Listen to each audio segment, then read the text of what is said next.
Hello everybody, it's James here from the Sawyer Family Reviews channel. Today is Wednesday, March 30th, 2022, and this is the weekly comic book pickups video.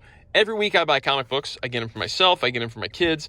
I get them at Queen City Comics in Fairfield, Ohio, zip code 45014. If you're in the area and into comic books, check out the comic shop. And while you're over there, check out the toy department. Yes. A refreshing drink. Okay, let's see what's new. And let's see what I pulled off the shelves to recommend to you to read that I used to love, and we'll look at it together. Here we go. First things first, 1, 2, 3 copies of this book. One for me, one for Blaze, one for Keaton. We've got G.I.Joe, Real American Heroes, Saturday Morning Adventures, issue 2, cover price $3.99. This book was so much fun. I loved the first issue of this, and that's because this creative team, Eric Burnham and Danny Schoening, they know what they're doing. They know how to capture the feeling of a licensed property. They killed it on Ghostbusters. They kill it on this. It really felt like an episode of G.I. Joe. It was really great. Cobra gets like an Aladdin's lamp thing, and they make giant bats like Battle Android Troopers, as you can see here. This art style mimics the cartoon so closely. The voices of the characters, I can hear them, and they sound just like the cartoon. The things they say, the things they do, the plot line. I don't want to flip too far forward because I don't want to ruin it for myself. I love this book. I wish that, since IDW is losing this license soon, I wish they'd have thought of this to start with.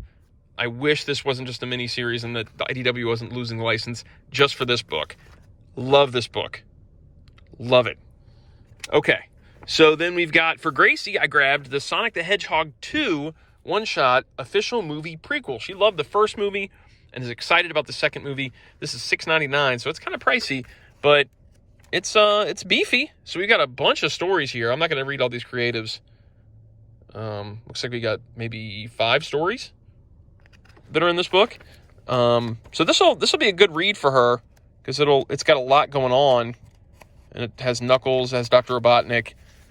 Sorry about the flip through on that. It's not wanting to like flip well. Yeah, so, you know, we like this movie. We'll like the book. And then I grabbed this as well from my buddy Chris, who's a big Hulk fan, big Wolverine fan like I am, but a big Hulk fan. I'd shown him the art for this, like a Jim Rugg in one of the videos they post on the Cartoonist Kayfabe YouTube channel, I think. He showed off a bunch of the original art for this. So these Grand Design books, they started with Ed Piskor's X-Men Grand Design, and it's basically just a mini-series that condenses all of the history of X-Men into one cohesive story as they kind of, it flows between different storylines. And it was very dense in art, very dense in panels. And then Tom Sciolo, I think it's how his name. He did Fantastic Four Grand Design. And now Jim Rugg, these are all guys that are part of the Cartoonist Kayfabe YouTube channel, is doing this whole Grand Design book. I don't know. So this variant's by Ed Piskor after Todd McFarlane. I went with this cover because I thought it was cool so much. $5.99. I don't know how many issues this is. I don't know how many he's going to do of this book.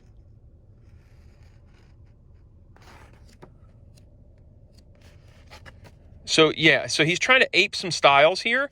Like, as he goes along, he's trying to mimic certain styles of art in the history of Hulk. Like, look at this. Look at that. That's fun, man. So then we've got like this panel here.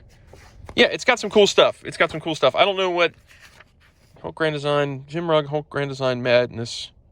So this one, the first one's Monster, and the second one's Madness. So maybe it's a 2-issue thing. I don't know. Yeah, so I grabbed it.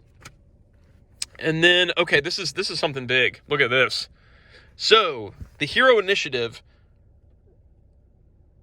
which is a charity that George Perez was a big part of, if I'm not mistaken.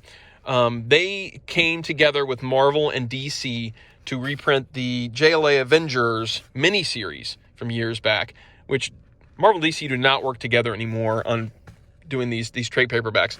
But for George Perez, they did it. They only made 7,500 copies, and so a lot of comic shops were allocated on what they ordered, because this would have sold a bundle.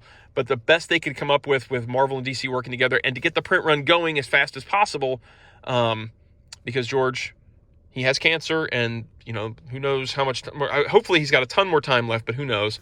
So they wanted to get these out as fast as they could. They only did 7,500 copies. The comic shop got in, I think, 3 copies maybe out of everything they ordered. So Jeff, who owns the comic shop, he gave one to Ron's family, who Ron helps out at the comic shop, and then he gave one to my family, who helps out at the comic shop. So that was very much appreciated. It's going to have a place of honor on our bookshelves. Very, very cool. And he did not overcharge. It was the same price. So that was very, very cool. This is an incredible story. It's been done, and I think an omnibus, maybe? No, it was done as a absolute, maybe? I thought it was a large size one, maybe. Or oversized hardcover, maybe, and a trade paperback, and now this trade paperback. And I also have the original issues, and they're all signed by George Perez. That's what I had him sign when I met him at a show.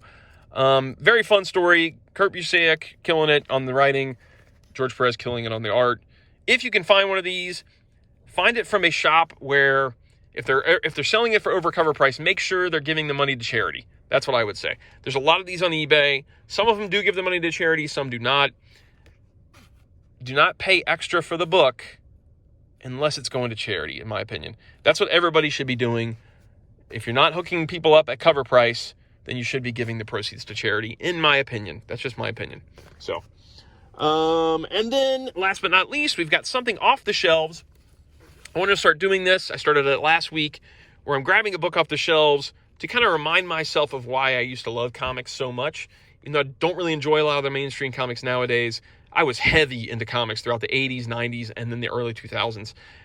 New 52 is actually where I pretty much, a lot of my love of comics just died off. It just died off. I still get comics every week, as you can see, but my stack used to be like huge. I would get every DC book. I'd get a bunch of Marvel books.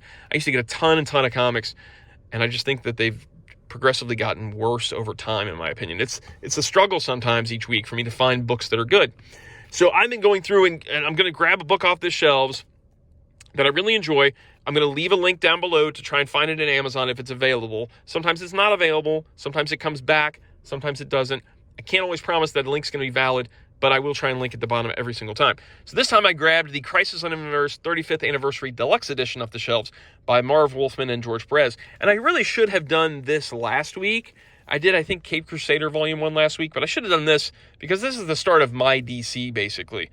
This retails at $50. It's an oversized hardcover, and it presents the entire Crisis on Infinite Earths 12-issue series, as well as the history of the DC Universe, which was a follow-up by Perez and Wolfman that kind of gave you a breakdown of where DC was at that point with the characters and everything. So this is an oversized hardcover. Crisis on Infinite Earths, it's maybe not the greatest story ever told, maybe not the greatest crossover ever told, but its ramifications were huge for the DC Universe. It reset the universe, made a jumping on point for all these characters, trimmed down their histories and their convolutedness that they'd grown into over decades of writing books.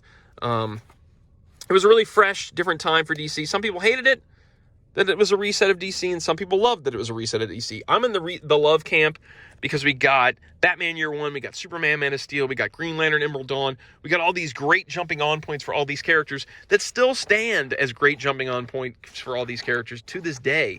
Like, you can still read Batman Year One, and it's a great jumping on point for Batman. You can read Superman Man of Steel, and it's great classic Superman stories. You can read Green Lantern Emerald Dawn, you can read George Perez's Wonder Woman. So you kind of need this book. If you're going to read 80s and 90s DC, this is a great point to start, where it goes, okay, this is how we wiped the slate sort of clean, and we got a fresh start before you start jumping into all of those other books. And this deluxe edition hardcover is a great way to do it. It's not too oversized, where it's a cumbersome kind of absolute. I've got absolutes. Sometimes they're a little cumbersome to read. Omnibuses are sometimes a little cumbersome to read. This is the perfect size. And at retailing at $50, you can sometimes get it off Amazon for like $35 if you're careful, if you watch to see when they drop the prices. So yeah, Crisis on Infinite Earths. And that is it for this week. If you enjoy comics, leave a comment down below. If you bought some comics this week, let me know what you bought. If you like the videos, like, subscribe, notify. See you guys next week. Bye.